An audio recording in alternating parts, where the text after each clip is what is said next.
नमस्कार दोस्तों, स्वागत है आप सभी का हमारे यूट्यूब चैनल पावर प्लांट अड्डा पे। तो आज जिस टॉपिक पे हम बात करेंगे वो है क्यूसी एनआरबी। तो देखेंगे कि क्यूसी एनआरबी का यूज़ जो हमारा नॉर्मल एनआरबी होता है उसके कंपेयर में ज़्यादा क्यों करते हैं। तो आइए डिटेल्स में बात करते हैं।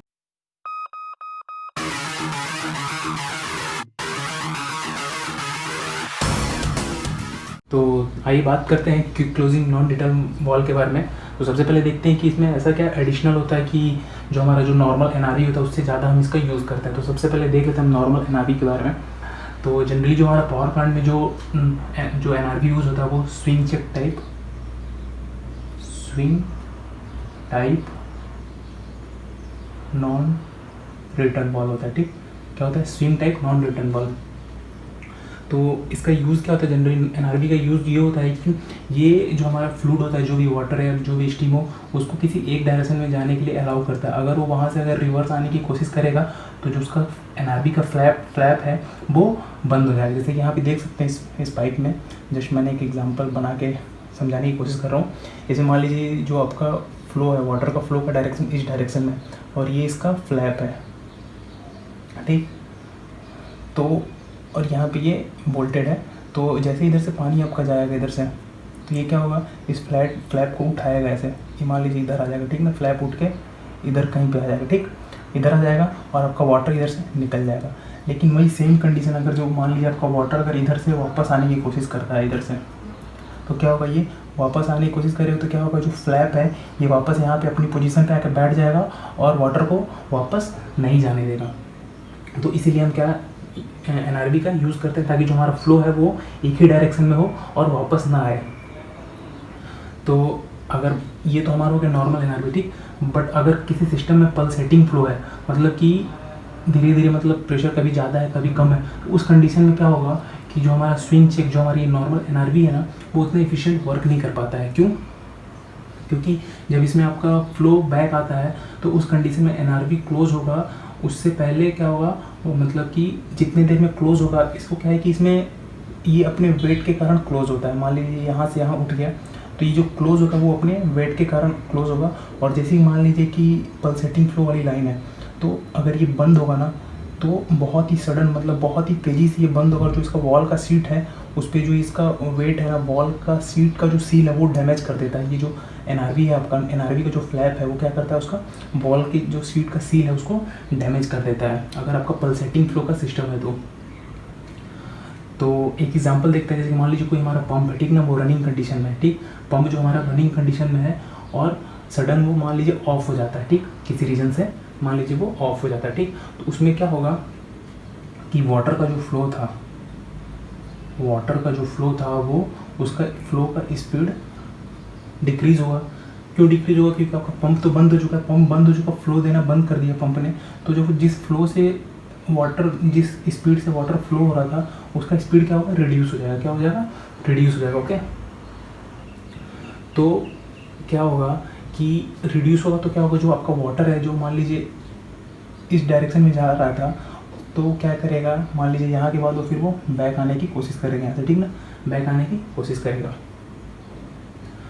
तो मतलब ये जो आपका एनआरबी क्लोज हो रहा है, एनआरबी जो क्लोज होगा, तो जब तक ये क्लोज होगा उस पीरियड में जो आपका कुछ वाटर है इसमें से बैक आ जाएगा। मतलब एनआरबी के क्लोज होने से पहले कुछ वाटर, मतलब आपका एनआरबी से पास कर चुका होगा, ठीक ना। जितने देर में एनआरबी आपका क्लोज होगा उससे पहले ही आपका जो कुछ वाटर है वो मतलब एनआरबी पास कर चुका होगा। जनरली जो यह इंसिडेंट होता है आपका, ये 0.1 second, sorry 0.001 second to 0.1 second के बीच में ही इंसिडेंट हो जाता है।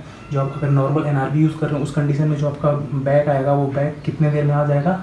0.001 सेकेंड टू 0.1 सेकेंड के बीच में आपका वाटर जो है बैक आ जाएगा। ओके, और अगर इस बीच में आपका एनआरबी रिस्पॉन्ड नहीं किया, अगर 0.001 सेकेंड से लेके 0.1 सेकेंड के बीच में आपका एनआरबी रिस्पॉन्ड नहीं किया, तो क्या होगा? आपका वाटर बैक आएगा और आपका जो इक्विपमेंट है उसको डैमेज करेगा, आपकी लाइन में हैमरिंग होगी। ओके, और क्या होगा? जो क्या, क्योंकि ये तो नॉर्मली अपने वेट से पीछे आता है, बट उस कंडीशन में क्या होगा, अगर ये इतने देर में आपका बैक नहीं आया 0.01 सेकंड से लेके 0.1 सेकंड के बीच में, तो क्या होगा, ये कुछ वाटर यहाँ से पास होते रहेगा, ठीक। और सडन जब क्या होगा कि वाटर जब इसके ऊपर आएगा तो इसको बहुत तेज़ी से बंद करेगा, पीछे बहुत तेज़ी से लाएगा, तो क्या करता है वो अपने इस सीट को डैमेज कर देता है। ओके, तो ये तो बात कर ली हमने कि जो हमारा नॉर्मल एनआरबी होता है, ठीक ना, swing type non return ball, इसका हमने बात कर लिया। अब देखते हैं हम क्यूसी एनआरबी के बारे में, इसके क्या एडवांटेज है, ठीक। क्योंकि इस क्या एडवांटेज है कि इसके जगह पे हम क्यूसी एनआरबी यूज़ करते हैं। तो क्यूसी एनआरबी का भी सेम फंक्शन है, ये भी जो हमारा स्विंग टाइप एनआरबी था उसके टाइप ही वर्क करता है। ये भी हमारा फ्लो, जो वाटर का फ्लो है, जो भी हमारा मीडियम का फ्लो है, एक ही डायरेक्शन में होने के लिए अलाउ करता है, बैक नहीं आने देता है। बट जस्ट इसमें डिफरेंस क्या है कि जो ये हमारा एनआरबी है ना, एनआरबी का फ्लैप है, इसका जो ऑपरेशन होगा, flap operation is done by hydraulic और न्यूमेटिक एक्चुएटर। ओके, मतलब डिफरेंस क्या है इसमें कि जो हमारा क्यूसी एनआरबी का फ्लैप है उसका ऑपरेशन जो होता है हाइड्रोलिक और न्यूमेटिक एक्चुएटर के थ्रू होता है। तो क्या होता है कि इसका जो फ्लैप का ऑपरेशन का टाइमिंग है वो रिड्यूस हो जाता है, ठीक ना। हम इस फ्लैप को ऑपरेट करने के लिए क्या यूज़ करते हैं, हाइड्रोलिक और न्यूमेटिक एक्चुएटर यूज़ करते हैं, ठीक, जिससे कि हमारा जो फ्लैप का क्लोजिंग टाइम है वो रिड्यूस हो जाता है। ओके, और ये मतलब हमारे जो भी हमारा मीडियम है उसका रिवर्सल फ्लो को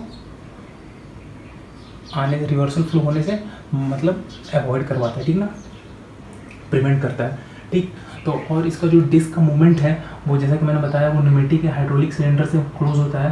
तो जब इसका डिस्क क्लोज होता है तो उस टाइम पे सीट को ये डैमेज नहीं करता। जैसे कि हमने इसमें देखा था स्विंग टाइप में क्या होता है कि अगर मान लीजिए थोड़ा सा भी वाटर आपका फ्लो हो गया तो ये भी क्लोज होने की कोशिश करेगा, और जब ये वाटर फ्लो हो रहा है तो वाटर जस्ट इस पर आके फोर्स करेगा इसको, ठीक है, और ये बहुत तेज़ी से मतलब आपके वॉल के सीट पे बैठेगा और वॉल की सीट के सील को डैमेज करेगा। बट इन केस आपका क्यूसी एनआरबी में क्या होता है, जो ये है आपके फ्लैप का ऑपरेशन हम हाइड्रोलिक और न्यूमेटिक एक्चुएटर लगा करते हैं, तो इसमें क्या होता है कि हम ये जो इसका क्लोजिंग टाइम होता है वो 0.5 सेकेंड में ही हो जाता है, ठीक ना।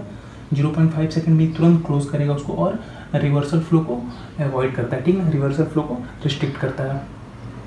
और जो हमारा ये सीट का सील है उसको डैमेज करने से बचाता है। तो यही दोनों में डिफरेंस, इसीलिए हम मोस्ट प्रोबेबली क्या करते हैं क्यूसी एनआरबी की क्लोजिंग नॉन रिटर्न बॉल का यूज़ करते हैं कहाँ पे, स्विंग टाइप एनआरबी की जगह पे। ओके, इसका यूजेस देख लेते हैं। यूजेस बीएफपी के डिस्चार्ज लाइन में, बीएफपी डिस्चार्ज लाइन में, ओके, और main steam turbine extraction line, ठीक। अगर मान लीजिए बीएफपी की डिस्चार्ज लाइन हम यूज़ नहीं करेंगे, normal swing type non return वाला यूज़ करेंगे, तो क्या होगा कि आपका अगर मान लीजिए कि बैक आया तो क्या होगा, सीधे वो पंप की केसिंग को डैमेज करेगा, ओके, और आपकी लाइन में बहुत ज़्यादा हैमरिंग होगा। वही अगर स्टीम टरबाइन का जो एक्सट्रैक्शन लाइन है इसमें अभी हम अगर नॉर्मल एनआरबी यूज़ कर लें तो क्या होगा, जब ट्रिप कंडीशन आएगा आपका तो आपका जो हीटर से क्या होगा, बैक फ्लो जा सकता है टरबाइन में, जिससे कि आपका टरबाइन की ब्लेड और केसिंग को डैमेज करेगा, ठीक ना। तो हमारे केसिंग में क्या आएगा, वाटर इनग्रेस करेगा, जिससे कि हमारा केसिंग या फिर जो भी ब्लेड है उसको ये डैमेज करेगा, ओके। और इन रिफाइनरी में भी यूज़ करते हैं इसका, रिफाइनरी में और हाइड्रोकार्बन यूनिट में, ओके। रिफाइनरी और हाइड्रोकार्बन यूनिट में इस वॉल्व को कंप्रेशर के डिस्चार्ज लाइन में यूज़ करते हैं। कहाँ पे, कंप्रेशर के डिस्चार्ज लाइन में, ओके। और जो हमारा बैक प्रेशर का टरबाइन है उसमें भी यूज़ करते हैं, टरबाइन बैक प्रेशर, ठीक। तो इतनी जगह पर हम यूज़ करते हैं। और आपको जैसे मैंने बताया कि जो हमारा swing type non return ball है उसके कंपेयर में जो हमारा क्यूसी एनआरबी है उसको कैसे ऑपरेट करते हैं हम, हाइड्रोलिक और न्यूमेटिक एक्चुएटर लगा के, इसलिए हमारा जो क्यूसी एनआरबी ज़्यादा इफिशिएंट ऑपरेशन होता है। और जो इसका क्लोजिंग टाइम होता है वो कितना होता है, 0.5 सेकेंड का, ठीक ना। तो बस आज की वीडियो में इतना ही। वीडियो कैसा लगा जरूर बताएं, और अगर आपको इसमें कुछ समझ में नहीं आया हो तो कमेंट करके जरूर पूछें। वीडियो को लाइक करें, चैनल को सब्सक्राइब करें।